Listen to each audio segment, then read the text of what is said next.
जय हिंद साथियों, मैं अंकित निषाद आप सबका अपने इस YouTube चैनल पर स्वागत करता हूं।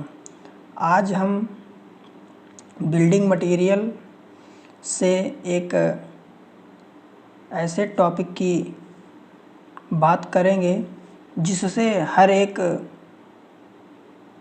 पेपर में लगभग 2 से 3 या SSC जेई जैसे पेपर में 5 से 6 क्वेश्चन देखने को मिल जाते हैं। इसमें सबसे पहला जो हमारा टॉपिक है वो है सीमेंट। वो क्या है? हमारा टॉपिक है वो है सीमेंट। सीमेंट क्या होता है? सबसे पहले हम जानते हैं कि भैया सीमेंट क्या चीज़ है। सीमेंट एक ऐसा मटेरियल है जो वाटर के साथ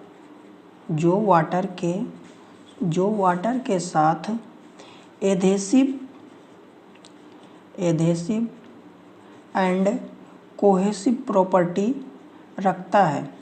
एधेसिव एंड कोहेसिव प्रॉपर्टी रखता है। सीमेंट ऐसा मटेरियल है जो वाटर के साथ वो एधेसिव और कोहेसिव प्रॉपर्टी रखता है। कोहेसिव का मतलब हुआ कि अट्रैक्शन फोर्स अगर लग रहा है सेम पार्टिकल के बीच में अट्रैक्शन फोर्स सेम पार्टिकल के बीच में लग रहा है अट्रैक्शन तो फोर्स, तो उसको बोलते हैं कोहेसिव। और ये अलग अलग पार्टिकल के बीच में अट्रैक्शन फोर्स काम कर रहा है तो उसको क्या बोलते हैं? एधेसिव। मतलब ये क्या है? अलग अलग है और ये सेम है। अगर सेम पार्टिकल है तो कोहेसिव फोर्स काम करेगा और अलग अलग हैं तो एधेसिव फोर्स काम करेगा। सीमेंट 2 तरह के मटेरियल से मिलके बना होता है। 2 तरह के मटेरियल कौन कौन से हैं? आर्जिलेसियस और कैलकेरियस। आर्जिलेसियस का मतलब होता है जिसमें Al2O3 का परसेंटेज ज़्यादा होता है, उसको बोलते हैं आर्जिलेसियस। और हिंदी में इसको बोलते हैं मृत्तिकामय पदार्थ। इसको क्या बोलते हैं? मृत्तिकामय पदार्थ। इसको बोलते हैं मृत्तिकामय पदार्थ और इंग्लिश में बोलते हैं आर्जिलेसियस कंपाउंड। ठीक, आर्जिलेसियस कंपाउंड। और दूसरा होता है कैलकेरियस एंड चूनामय पदार्थ। ठीक, चूनामय पदार्थ। चूनामय पदार्थ का मतलब होता है जिसमें CaO मतलब कैल्शियम ऑक्साइड का परसेंटेज ज़्यादा हो, उसको बोलते हैं कैलकेरियस। और जिसमें Al2O3 का परसेंटेज ज़्यादा हो उसको बोलते हैं आर्जिलेसियस। ठीक, इनका परसेंटेज कितना होता है? ये 35% होता है और ये 65% होता है। ठीक, 65% होता है कैलकेरियस एंड आर्जिलेसियस होता है 35%। इसमें से कौन कौन से हैं जिनको हम मृत्तिका में बोल सकते हैं? जैसे क्या है? सेल है, किले है और blast furnace slag. Blast furnace slag हो गया और स्लेट हो गया। ये सब क्या है? मृत्तिकामय पदार्थ हैं जिसमें Al2 का परसेंटेज ज़्यादा होता है। दूसरा क्या है? कैलकेरियस। कैलकेरियस में क्या क्या आता है? इसमें आता है लाइम स्टोन हो गया, इसके अंदर आएगा। चाक हो गया, इसके अंदर आएगा। मैराइन सेल हो गया, इसके अंदर आता है। और मार्ल। ये सब क्या है? ये इसके अंदर ये इतने कैलकेरियस हैं और ये क्या है? आर्जिलेसियस हैं। ठीक है, इन दोनों को मिला करके सीमेंट का निर्माण होता है। सीमेंट के निर्माण में कुछ कंस्टिट्यूएंट अब ऐसे हैं जिनका परसेंटेज फिक्स है, उनको अब इनमें से कुछ ऐसे हैं जिनका परसेंटेज फिक्स है, उनका नाम क्या है? जैसे लाइम हो गया। लाइम अब क्या है भाई? लाइम हो गया। और दूसरा क्या होता है? सिलिका हो गया। लाइम, सिलिका, एलुमिना हो गया।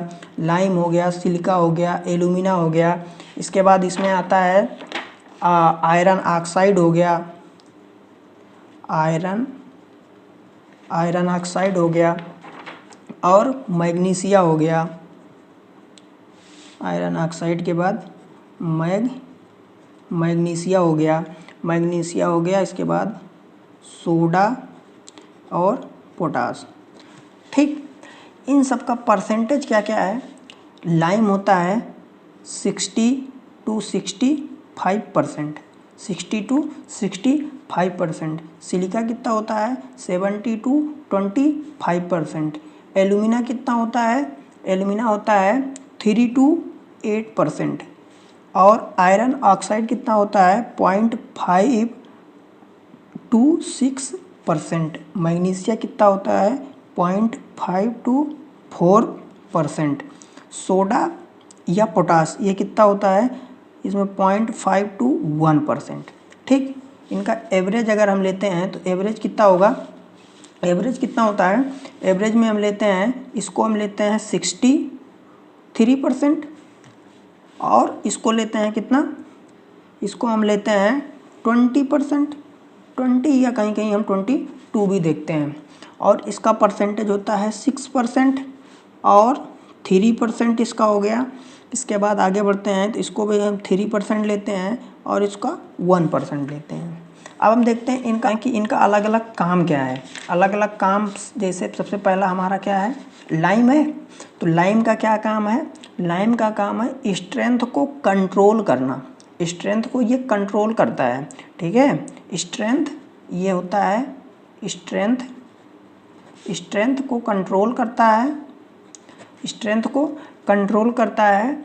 और साउंडनेस को भी ये कंट्रोल करता है। स्ट्रेंथ और साउंडनेस को कंट्रोल करने का काम किसका है? लाइम का है।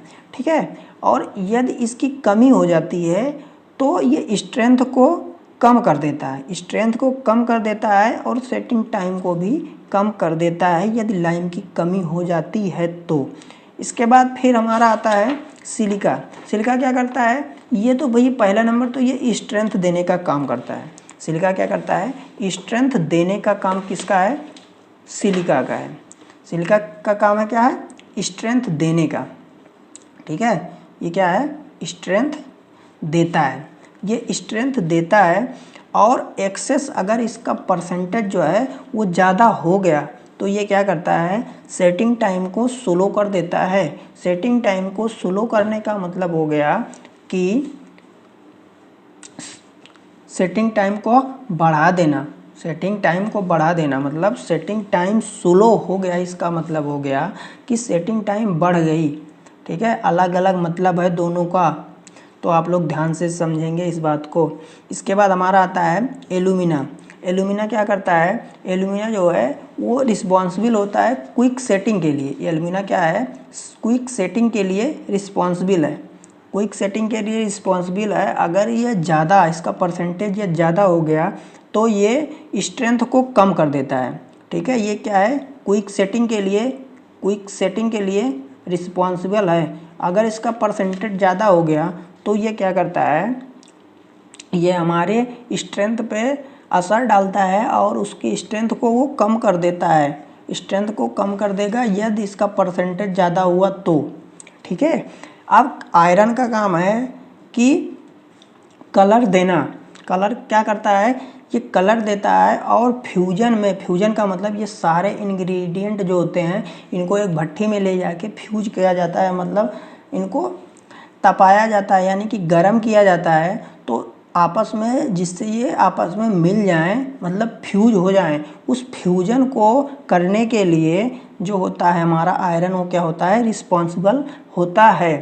ठीक है, और ये जो है, जो डिफरेंट इंग्रेडिएंट है, मैंने बता ही दिया कि ये इसका क्या काम है? इन सबको एक साथ मिला करके फ्यूज करना। ठीक है, वो किसका काम है? आयरन का काम है। फिर हमारा आता है मैग्नीशिया। क्या ये? मैग्नीशिया का परसेंटेज 3 है।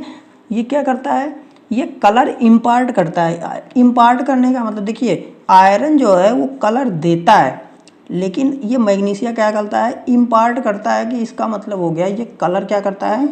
इम्पार्ट करता है। इम्पार्ट करने का मतलब ये कलर को निखारने का काम करता है। इसके साथ मिल करके, इसके साथ आयरन के साथ मिल करके इस कलर को निखारने का काम किसका है, वो मैग्नीशिया का है, ठीक है।